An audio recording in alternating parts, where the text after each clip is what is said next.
Lifetime only a 125 hitter off Justin Verlander.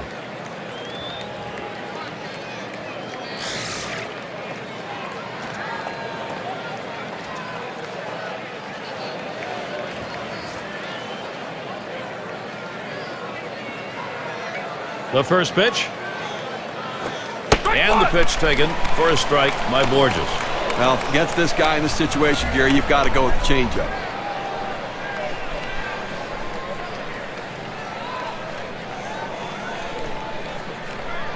Now Avila sets up. Swings, hits this one pretty well. Deep right center. Bosch is there. The dive, and he's got it. What a catch. Had to lay himself out, but he comes away with it. Well, the key isn't the catch at the end. The key is first step. He got a great jump on it, and that's what allowed him to run it down.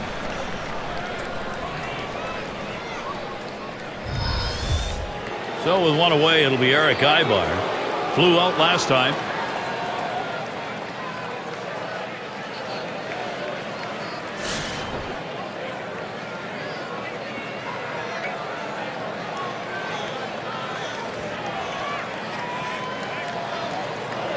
Here's the first pitch.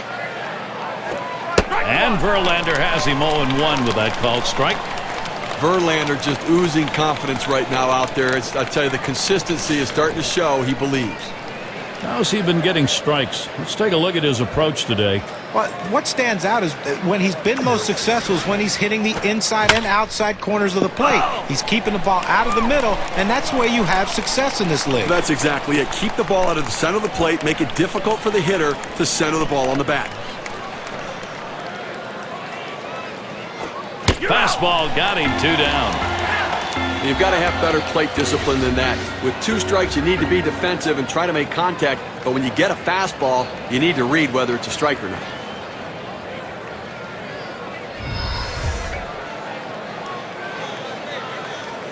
Two outs in the box. Bobby Abreu. He's got a .292 average when going up against Justin Verlander.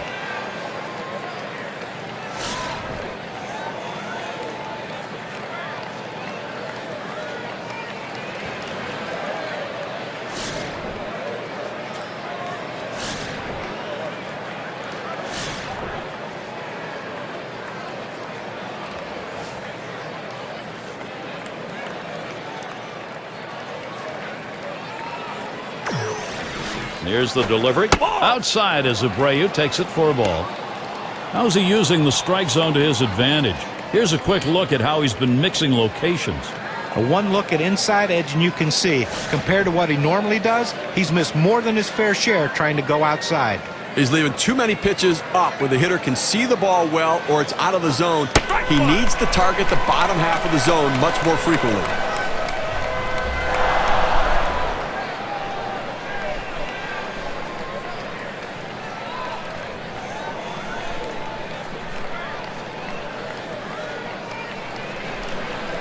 One pitch.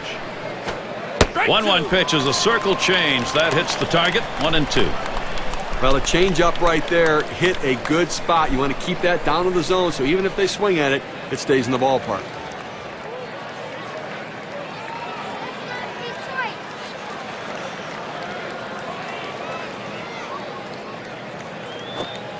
Bobby Abreu has struck out. A big swing and a miss. And nothing across here in this half of the inning. The Angels 2, Detroit 1. Bottom 3 due up next. Sun shining here at Comerica Park here in Detroit, and a great view of the city from this yard. And it's Johnny Peralta in the box now. There's a strike from Wilson, taking the count to 0-1. Steve, let's take a look at his pitching performance. You know, you change the hitter's eye level, you move the ball around, and he just cannot catch up to that high pitch. And they're just underneath everything here. You get a lot of fly ball outs.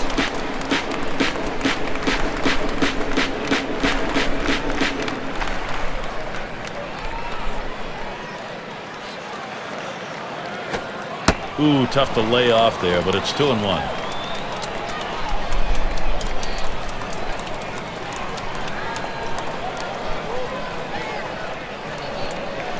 2-1 pitch. Now Peralta, the 3-1 count.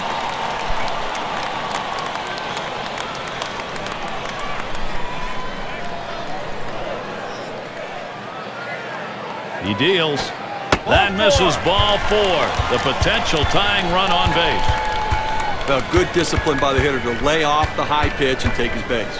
That'll bring Delman Young up. Well, Delman Young has the skill and athleticism to be a superstar. And once he puts it all together, you're going to see him reach that status. He had already driven in 100 runs in his career. I think he has the ability to be a 30-homer guy also. Oh, Gary, that walk right there is the tying run in this game. That's not how you want to make the opposition do it. Make them earn it. On the way. Swing and a miss on a ball inside for strike 1. Stevie knows he's really got to pitch now. He's put himself in a situation where he's really brought pressure on himself. These are the type of innings you get really big on you right here. It's about damage control. I know you put the tying run on, but you've got to bear down right here.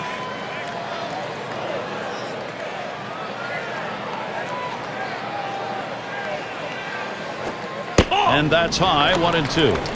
Now, let's take a moment to see how this pitcher has been mixing up his pitches. John, Steve, what do you think about how he's done? Pretty impressive stuff, the way he's been pounding this strike zone. It's an indication of the performance we're seeing from him. You don't have success without good use of mixing locations. John, I agree. I think that he's kept hitters off balance. Every once in a while, I don't like the pitch selection, but he's executed that pitch even when it was the wrong one. That's a pretty fast pitch right there, and hard to get that much break on it. It's Rayburn at the plate. But with the way he's come alive after the break the last few years, Ryan Rayburn is making a name for himself as a second-half hitter. He always plays well after the All-Star break. Peralta's on at first base. Now the first pitch. He watches Wilson's pitch go by. It is interesting, John, that Rayburn's numbers career post-All-Star game are very good, but it's the front half of the year that gets to him. Yeah, and that's the thing that Jim Leyland hopes to get out of him in 2012 is that consistent full season. Fortunately for him and his teammates, the playoffs are after the All-Star break, and he was solid for the Tigers last year in October with a couple home runs in the ALCS. Hit sharply towards the hole. Gets one at second, and that's 2. A double play. No runs, no hits, nobody crossed the plate in this half inning, and nobody left on base. The Angels still enjoying this lead.